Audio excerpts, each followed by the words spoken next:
미국 사람들은 성탄절이 되면 메리 크리스마스 이렇게 인사하듯이 부활절이 되면 영어로 해피 이스터, 이스터가 부활절이라는 뜻인데 행복한 부활절 되세요 이렇게 인사합니다. 해피 이스터. 오늘 우리가 좀 유식하게 영어로 한번 서로 인사하십시다.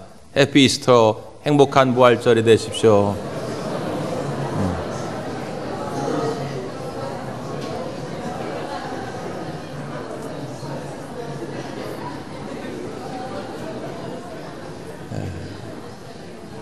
오늘 새벽에도 우리가 함께 외쳐봤는데 한 번 더 하십시다. 제가 예수, 여러분 부활하셨네.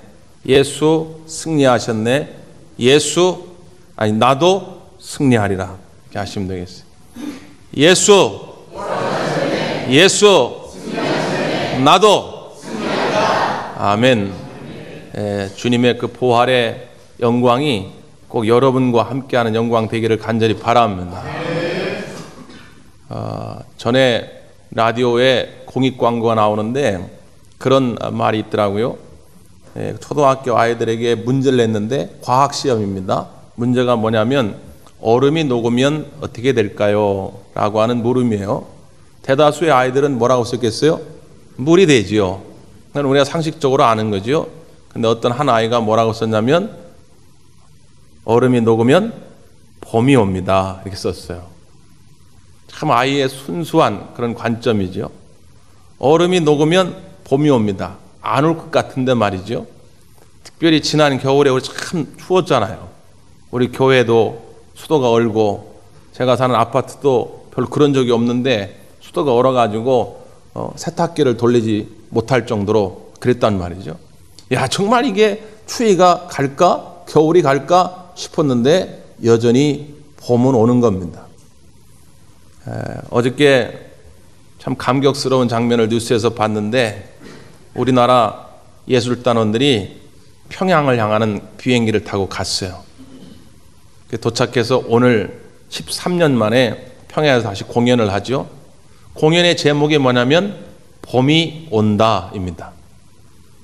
과연 이 한반도 땅에 평화의 봄이 올 수 있었을까? 사람들 다 의아했죠. 불과 3, 4개월 전까지만 말이죠.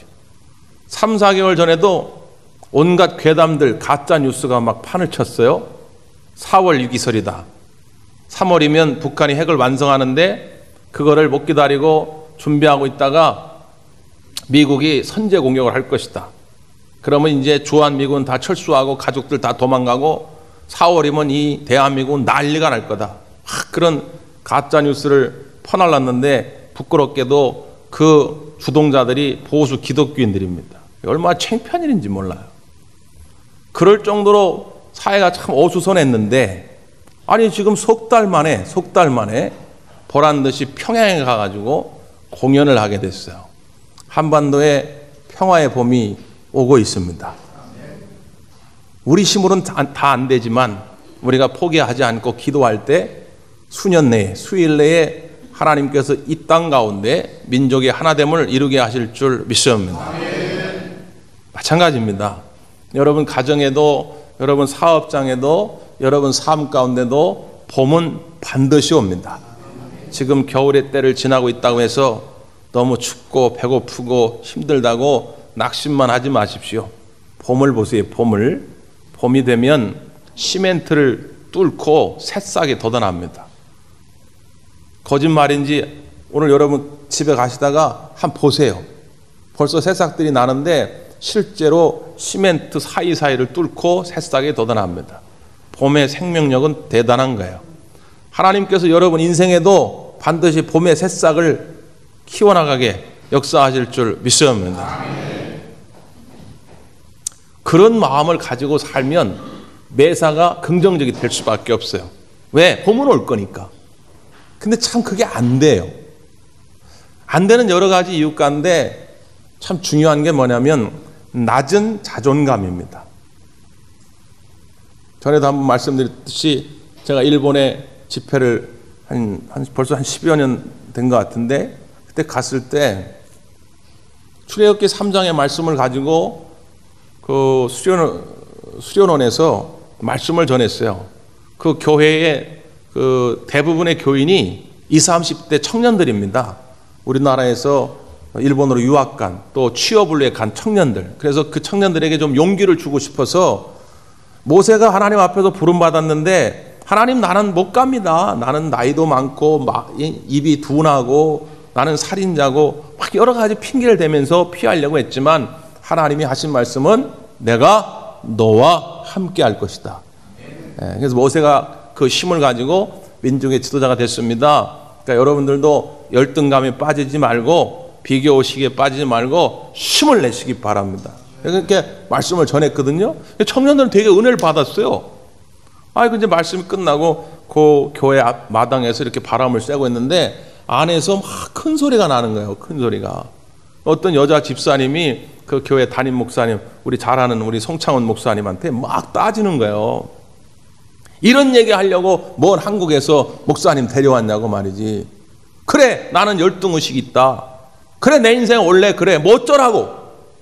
막 그러면서 그 담임 목사님한테 막 뭐라고 하는 게 다 들려요. 다 들려. 제가 얼마나 무한한지.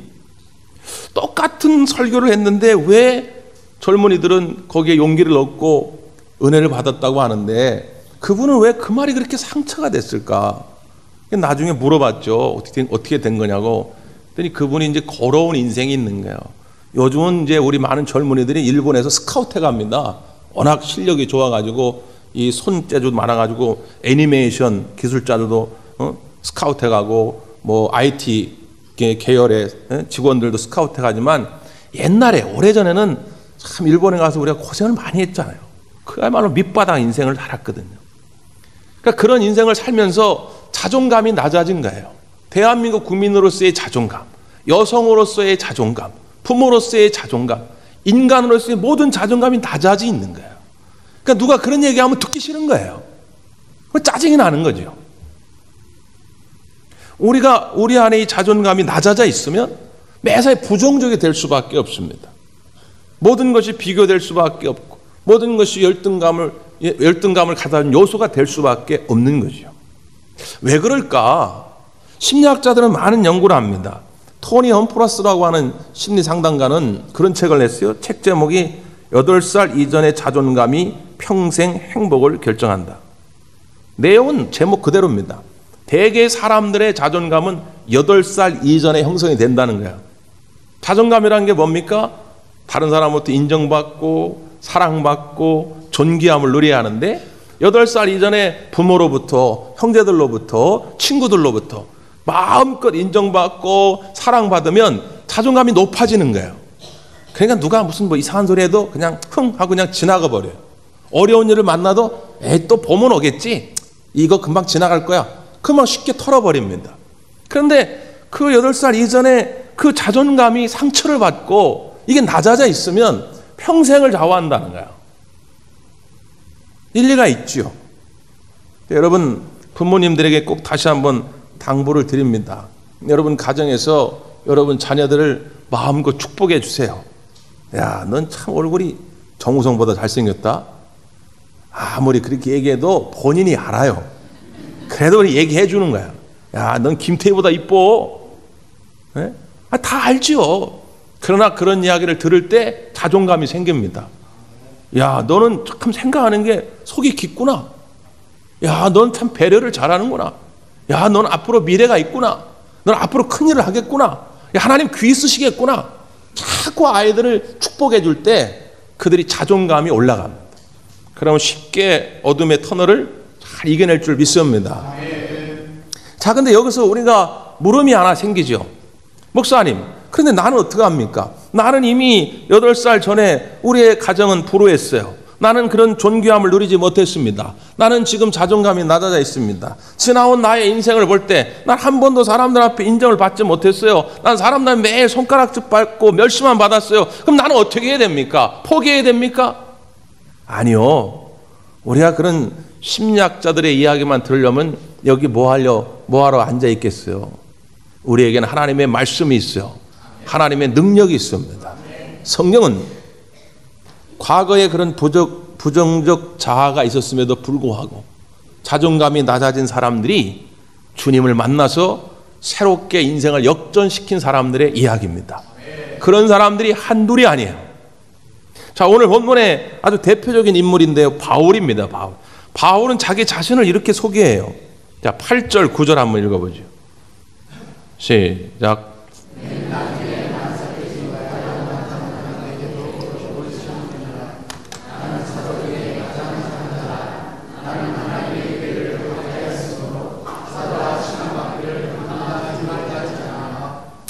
여기 보면 맨 나중에 만삭되지 못하여 난 자 이렇게 소개를 합니다.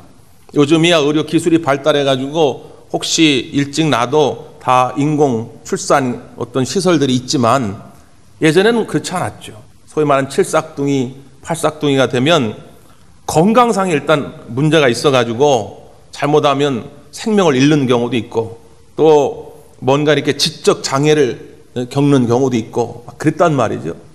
그런 표현이에요. 바울이 실제로 칠삭둥이였다는 얘기가 아니라 나는 그처럼 못난 존재다. 실제로 바울의 초상화들 이렇게 보면 되게 못생겼어요. 외모가 그렇게 잘생기지 않았습니다.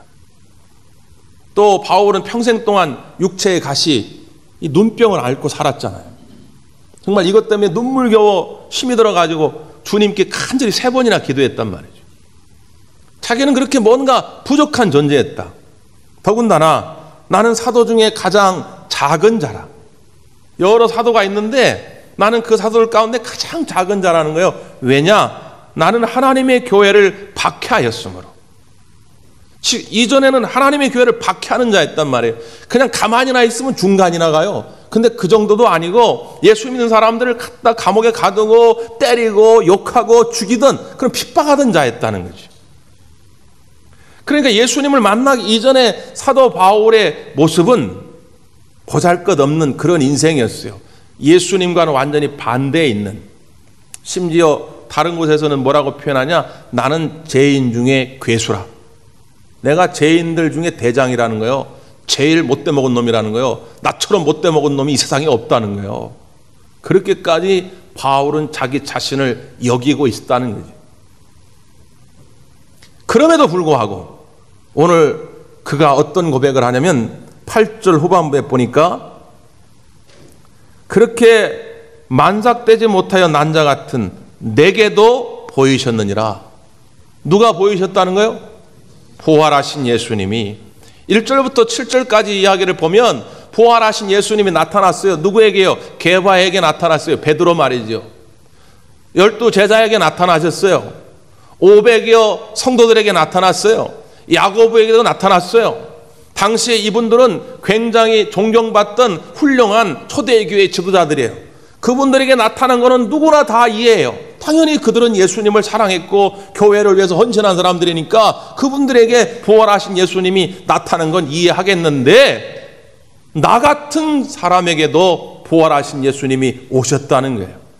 교회를 핍박했던, 예수님을 조롱했던, 예수님을 욕했던, 죄인 중에 괴수였던 내게도 부활하신 예수님은 보이셨다는 거죠. 이 8절의 끝부분의 말씀을 밑줄 쫙, 별표 5개, 형광펜으로 쫙쫙, 언제까지요? 다 없어질 때까지. 그 부활하신 예수님이 내게도 보이셨느니라. 이 확실한 고백만 있으면 우리의 부정적 자아로부터 자유해질 수 있습니다. 주님이 내게 오시잖아요. 오늘 새벽에도 말씀드렸던 것처럼 남들은 창녀라고 손가락질하고 욕했던 막달라 마리아였지만 그 창녀의 모습 속에 예수님은 성녀의 모습을 보신 거예요. 교회의 일꾼, 여선교회 총회장의 모습을 마리아를 통해 본 거죠. 모세가 살인자였지만 사람들은 다 살인자라고 손가락질했지만 하나님은 그 모세에게서 살인자가 아니라 민족의 지도자의 모습을 본 것입니다. 베드로는 갈대, 시몬이라는 이름의 뜻이 갈대거든요. 예수님을 모른다고 3번이나 부인한 실패자였으나 예수님은 베드로에게서 갈대의 모습이 아니라 반석 게바의 모습을 본 것이죠. 그래서 그를 통해 교회의 기초를 삼은 것입니다. 여러분, 다른 사람이 뭐라 하든 그런 거 신경 쓰지 마십시오. 내 안에서 우러나오는 헛된 이야기에도 신경 쓰지 마십시오. 하나님은 여러분을 위해서 예수님을 보내셨고 여러분과 함께 지금 부활하신 예수님이 함께 하시는 것입니다. 아멘. 여러분 때문에 존귀한 것이 아니라 여러분 안에 계신 예수님 때문에 여러분이 존귀한 것입니다. 아멘. 이걸 잊지 마시고 복 있는 인생 되시기를 바랍니다. 아멘. 기도하겠습니다.